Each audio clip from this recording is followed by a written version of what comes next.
So, isang mapagpalang gabi po sa ating lahat. Muli ako si Mia Tisbachar and welcome to our daily devotion with Pastor Russell Ocampo. And today, our devotion talks about the Lordship of Christ over all our hearts. And our scripture is all about Matthew chapter 10, verse 37 to 38. So, NI version, anyone who loves their father or mother more than me is not worthy of me. Anyone who loves their son or daughter more than me is not of me. Whoever does not take up their cross and follow me is not worthy of me.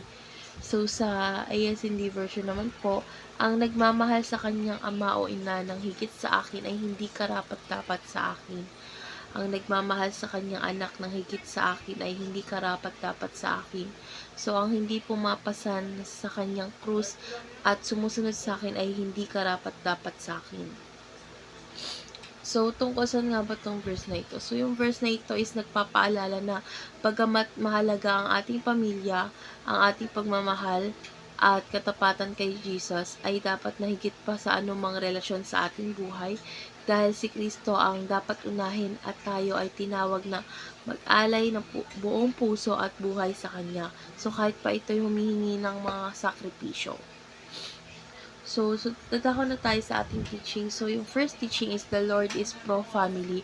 So, pinapalagahan ng Panginoon ang ating pamilya at inutos niyang mahalin natin sila, ngunit hindi dapat ito masigit sa ating pagmamahal sa Kanya. So, second is the Lord is above family. So, ang ating relasyon kay Kristo ay dapat mas mataas kaysa sa anumang relasyon. Kasama na dito ang ating pamilya. So, last is the Lord demands absolute loyalty.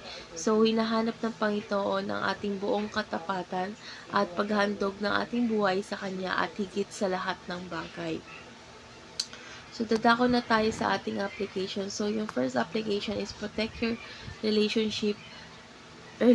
So, maglaan tayo ng panahon at pagmamahal para sa pamilya, ngunit hindi isasantabi ang pagsunod kay Jesus. So, second is put God first at all times. So, sa bawat aspeto ng ating buhay, dapat unahin natin ang Diyos sa lahat ng desisyon at aksyon na gagawin natin sa ating buhay.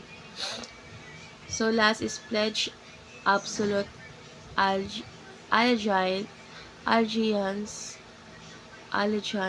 to Jesus.